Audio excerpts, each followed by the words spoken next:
You know, Travis, what you need in this thing? What's that? Some low-car grab handles. I sure They look do. a lot better than these stalkers. Welcome to Sam's Garage, presented by NH Oil Undercoatings.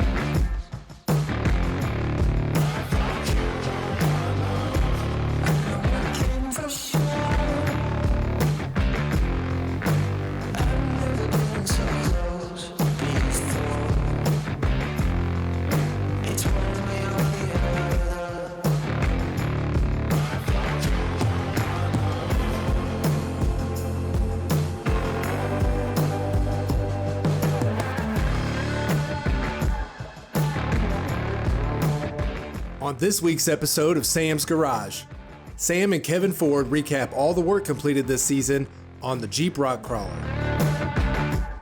Then Sam and Doug Harris take us for a walk around the Alpha 1 GTO project. Plus, Sam has a little surprise in store for Doug. Travis from Low Car Performance gets an upgrade to the power output of his personal Jeep. And Dave from Brothers Truck Parts stops by to help install new weather stripping in a 69 C10 truck.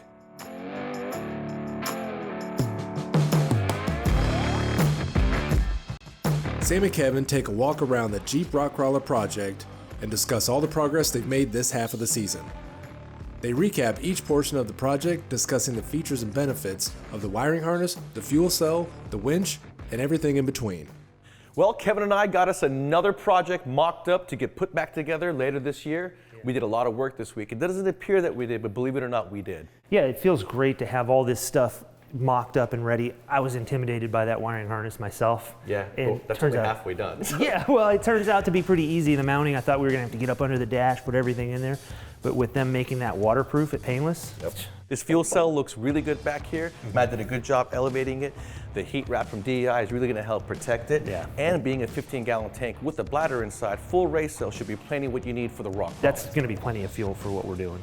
And those grab handles look good because those steps are so high from poison spiders. And anything, you know, Summit Racing does a good job. Yeah, a lot of the stuff that we don't have, it has to be special made. I mean, this is a pretty old beast, you know? Yeah, it really is, but it looks good. The biggest thing is these tires, man. It really is Literally the biggest thing is these tires.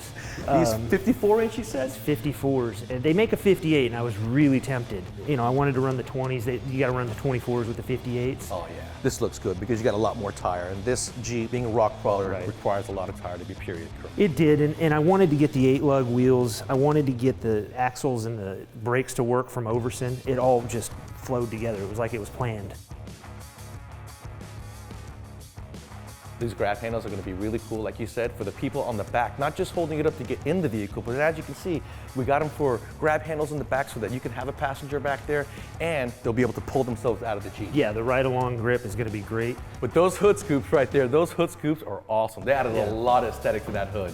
Yeah, I was surprised just how universal they could be. You know, we never intended for them to go on a Jeep, but I kept looking at them on the Camaro, and I thought, man, we got to get that heat out of here. Yep. Let's throw them on here and see how they look. And they added some integrity to the hood. You did cut some off, and They this actually hood is did. kind of flimsy, Yeah. but it added some integrity to it. These fenders are actually 3 inches higher than the factory fenders would be, so we cut that off the bottom of the hood. Yeah. You know, it's flexed up. We still got to do some work there, but that really did help. And when you get yourself in trouble, you got yourself a Warren winch, 12,000 pounds up front.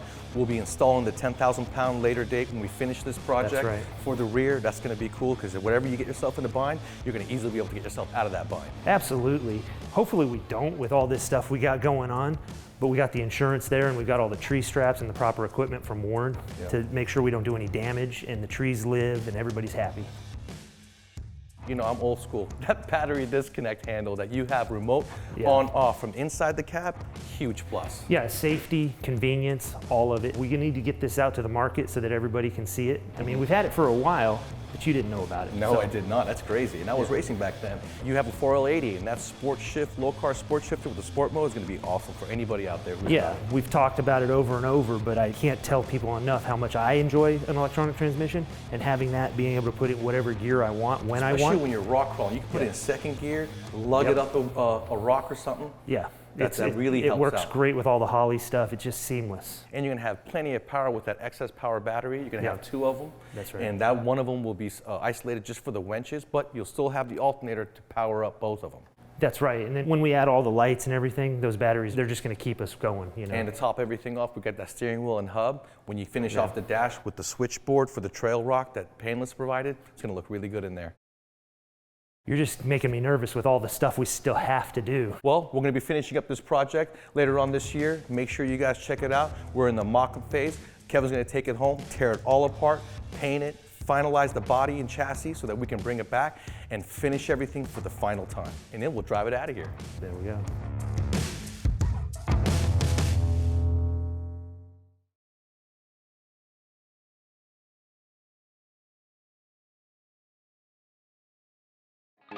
Welcome back to Sam's Garage, presented by NH Oil Undercoating. The Alpha 1 GTO was stored in Doug's garage for 30 years and is now closer than ever to hitting the racetrack. Plus, while Doug is away, Sam has a little surprise in store with the application of lizard skin sound dampening and heat protection since the interior is already out of the car. Doug, I always get excited building a project car, so I know you're getting excited seeing this come together. Oh, I really am, Sam. You know, it's tremendous to see where we started, to see where we're at now, and it's really great working with a true professional. I really enjoyed it. I love working with you too because you are an engineer, so you're very intelligent, and you work on your own cars at home, you're plain, so therefore you're very mechanically inclined. You know what, Sam? It's been a lot of fun. I haven't had to correct you many times at all. I appreciate that. Always kept this in the shop. I knew someday I would get to it. I had an idea what I wanted to do. You know, we really took my idea and we turned it into a reality. It's great. And then to put this gorgeous motor into it, I mean, this thing is just really kicked. I mean, it's wonderful. Just like a Resto mod, except in Japan. That's great. All right, so Doug is catching the plane, and while he does that, I'm gonna do something special for him and surprise him. This car is a 1978 Datsun 280, so it comes with a lot of sound deadening on the floors. It's got a lot of items in the back as far as compartments go for the spare tire and everything.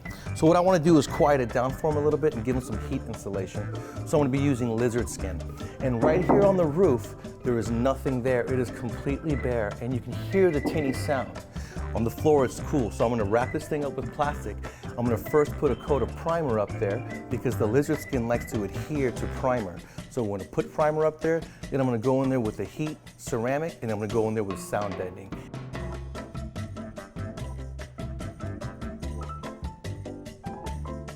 Now, Lizard Skin offers an application kit. In the kit, you're gonna get a 1-quart gun with a siphoning tube. You're gonna get the stir paddle and you're gonna get a mill gauge, okay? And it's very important that when you guys open your container, you take your stir paddle with a drill and you really mix this thing up as if you're making brownies or pudding. You wanna do a really good job because the better job you do here, the better application you'll get in there. In the kit will also be a mill thickness gauge. This is important because you're gonna wanna know how much material you're putting into your vehicle.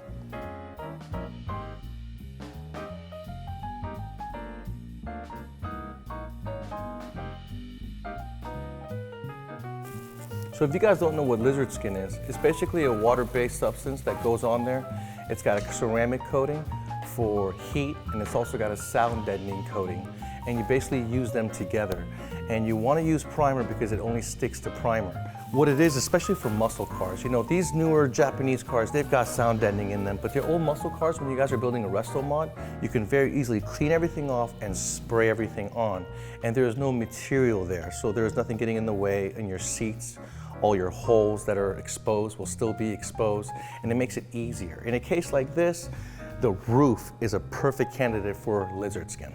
And they have it in buckets, but you also have it in tight areas where, like, let's say you wanted to make the door skin quieter and you can't get your hand in here, right? You can roll up the window, spray down the interior, making sure it's clean, spray it with primer, and they sell an aerosol can version of lizard skin that's very easy to use and makes it simpler to apply in a case like this.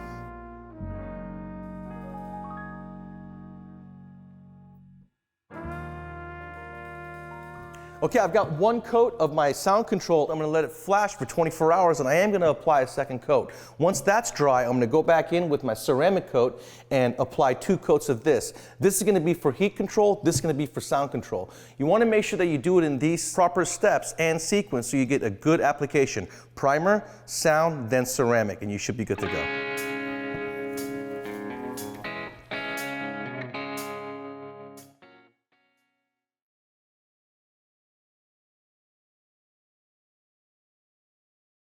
Travis from Low Carb Performance stops by so Sam can help him install the Livernois Motorsports My Calibrator tuner in his Jeep. The My Calibrator tuner makes real, dyno-proven horsepower and torque gains that you can feel. As Travis adds more goodies to his Jeep, he can dial in the adjustments to ensure everything is running top-notch. Now Travis is going to be downloading the tuning software from Livernois' website from the convenience of his home. While he's doing that, I've already removed the vehicle's computer. Now, the reason why I'm doing this is because ever since 2015, Mopar, all Chrysler products, have made it to where you have to unlock the factory computer before you can modify it. So I have to remove it. When I do ship it out, you want to make sure to package it nicely, put good bubble tape around it, protect it. It's going to take roughly 2 days for us to get this computer back from Livernois. We can reinstall it, then we can start with the My Calibrator process. What are you doing, Sam? What does it look like I'm doing, Travis? I'm putting your computer back in. Oh. Did you remember to bring the My Calibrator? I with sure you? did. Good. Let's go ahead and install this thing. You're gonna really like this. It's gonna make 51 horsepower and 57 foot-pounds of torque at the wheels, dyno proven. The air-fuel ratios are good, and you're gonna be able to use E85 without having to go in and change anything. That's gonna be cool. That'll be great.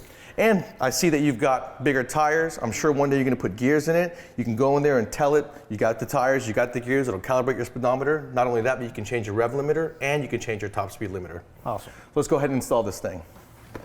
Now that we have the computer reinstalled in our Jeep Gladiator, it's time for the exciting part, which is the My Calibrator upload. Simply follow the instructions. Using the data link connector in the box, go ahead and upload your file. Now we're going to get up to 51 horsepower and 57 foot-pounds at the wheels. These are dyno-proven numbers. You're also going to get firmness in your transmission shift points. You're going to get enhanced throttle response and a revised top speed limiter. But the cool thing is, it'll double as a diagnostic code reader. Now, what was the reasoning behind you wanting to tune it? Well, you know, I'd rather need it, not have it, rather than have it and not need it. You know what I mean? That's a very good point. Not to mention the tires are a little bit bigger than stock, so the speedometer was off.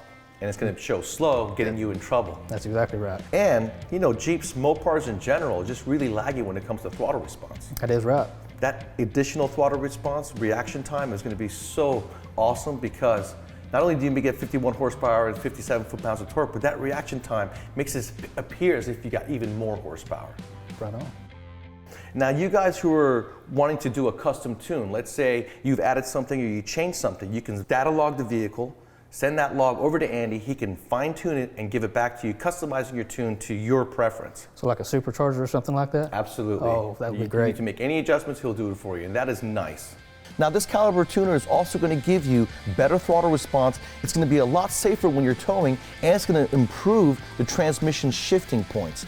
Now these guys don't get overzealous on their tuning. They're going to make you a nice, safe tune that's going to get you what you want. For instance, if you want a custom application, you want something turned off, you don't have emissions in your state, whatever, they can calibrate their tuner to customize to your application.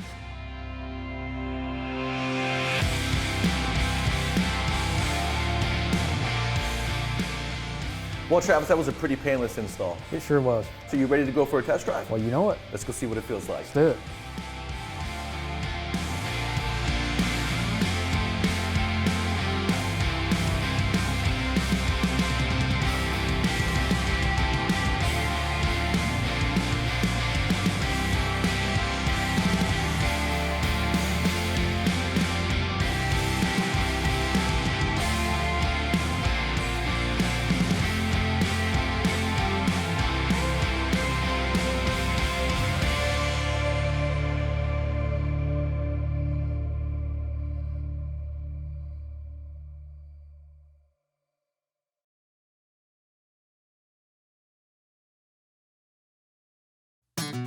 Welcome back to Sam's Garage, presented by NH Oil Undercoating. Dave from Brothers Truck Parts is back this episode, and this time to help Sam replace the weather stripping in a friend's 69 C10 truck. They'll cover the installation step by step while providing tips to make the installation as painless as possible.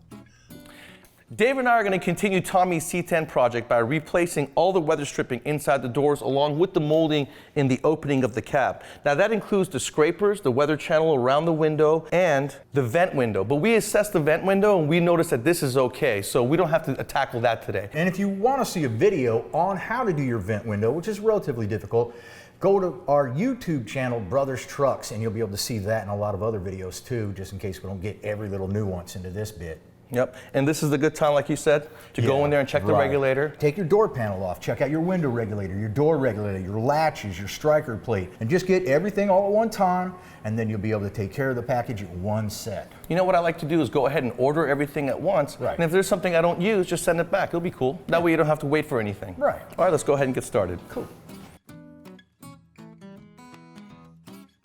There are 3 small screws that go right in here. They are very small, do not lose them. There are 2 screws down here. They're small too, don't lose those either. When you're gonna pull this back, then we'll pull it forward like this. When we get to the top, we're gonna need to 90-degree the vent window and pull it out because you have this bracket at the bottom, and of course you wouldn't be able to put it out like that. So 90 it, comes out nice and easy. Right now, what Dave is doing here is adding some weather strip adhesive in the channel so he can put this weather strip inside there. And it's a good idea to go ahead and put that in there, let it get a little tacky, a few minutes, then put your item in there and it'll stick a lot better. Right, and put it on both sides too, because what happens sometimes you'll only do one side and it'll kind of dry on the surface so that when you put it in, it won't adhere. So do it on both pieces and you're gonna have better luck. Then when he's done installing that weather strip inside that channel, it's a good idea to go ahead and now spray some silicone lubricant inside that channel, allowing for the window to go up and down freely. So now we're going to go ahead and install the rear channel here. We've cleaned it up. If you have rusty in here, then you're not going to be able to get your new rubber channel in here nice and easy, so make sure it's clean. I'm not going to put these screws in just yet because again, I need a little bit of flexibility. I find it easier to put my channel rubber in there. Now we're going to go ahead and roll the window all the way down. In order to roll it all the way down, there is normally a little rubber stop that's on a platform down here, and it keeps the window from rolling all the way down. A lot of times they're just going to fall out over the years and you won't see it in there. If it's not in there, no big deal. But you do want to order another one, otherwise, like I said, your window will roll down too far. I want you to notice on this rubber here is these serrations right here. That's going to make it easier to bend in your corners. Now when you get to your corner here, make sure that you're in your corner really good. If you have this too tight, then it's going to pull down. I'm exaggerating here just to show you, but get it up in there. Make sure that you're pushing up at the same time you're installing. All right, so I've removed the old weather strip, I cleaned off the old glue, and the cool thing about Brothers' new seal is that it's a press-on seal, no need for glue. We're gonna start right here in the corner. As you can see, the corner is distinct. You're gonna start right here in the corner. We're gonna use a hammer to lightly tap it in place. All right, Dave and I have all the weather stripping installed. The door is completely sealed, the cab is completely sealed. We should be dry and quiet. Yep, let's see how nice it shuts. Let's see. You know, Dave, I like the new cab seal being a press-on style, no glue needed, a lot less messy, easier to install. Right, I can't stand the old ones, just tons of glue going everywhere. Have to re-glue them over the years. This is the only way to go now. Well, let's go for a ride and see how it sounds. Oh yeah.